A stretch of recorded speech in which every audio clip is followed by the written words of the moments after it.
ఈ రోజు మన వర్కౌట్ వచ్చేసి చెస్ట్ అండ్ ట్రైసెప్. వార్మప్ కోసం ఫస్ట్ పుషప్స్ తో స్టార్ట్ చేసా. మొత్తం 100 పుషప్స్ చేసా. తర్వాత బార్బల్ ప్రెస్ చేసా. చెస్ట్ కి హెవీగా ప్రెస్ చేసి సెట్స్ కంప్లీట్ చేసా. తర్వాత మిషన్ ఫ్లై చేసా. స్లోగా కంట్రోల్ తో చేసి చెస్ట్ కి ఫుల్ స్ట్రెచ్ అండ్ స్క్వీజ్ వచ్చింది. నెక్స్ట్ ఇంక్లైన్ డంబుల్ ప్రెస్ చేసా. బెంచ్ ని ఇంక్లైన్ పొజిషన్ లో పెట్టి అప్పర్ చెస్ట్ మీద ఫోకస్ చేసా. అప్పర్ చెస్ట్ కి మంచి వర్కౌట్ అయింది. 3x15. Next incline dumbbell fly. Bench incline లో పెట్టి డంబుల్ స్లోగా ఓపెన్ చేస్తూ స్ట్రెచ్ ఫీల్ అయ్యేలా చేసి టాప్ లో స్క్వీజ్ మీద ఫోకస్ ఇంపార్టెంట్.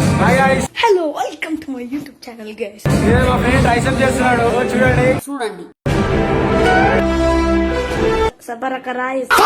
ట్రైసెప్ లో మన ఫస్ట్ వేరియేషన్ వచ్చేసి V bar push down. Elbows fixed గా పెట్టి స్లోగా పుష్ చేస్తూ ట్రైసెప్ స్క్వీజ్ మీద ఫోకస్ ఇంపార్టెంట్. తర్వాత straight bar overhead extension. Head పై నుంచి బార్ ని ఎక్స్టెండ్ చేస్తూ ట్రైసెప్స్ ని ఫుల్ గా ఎంగేజ్ చేసా. లాస్ట్ లో ట్రైసెప్ కి బెంచ్ డిప్స్. బాడీ వెయిట్ తో స్లోగా డౌన్ వెళ్తూ పైకి పుష్ చేస్తూ ట్రైసెప్ మీద ఫోకస్ ఇంపార్టెంట్. అలా వర్కౌట్ కంప్లీట్ చేసి ఎగ్స్ తీసుకొని రూమ్ కి వచ్చేసా. రూమ్ లో మీల్ కంప్లీట్ చేసుకుని కార్డియోకి వచ్చా. ఒకటి చెప్తా, చాలా మంది ఫాస్ట్ రిజల్ట్స్ కావాలనుకుంటారు, కానీ ఫిట్నెస్ లో షార్ట్ కట్స్ లేవు. పేషెన్స్ తో కన్సిస్టెన్సీతో వెళ్తే రిజల్ట్స్ లాంగ్ టైం ఉంటాయి.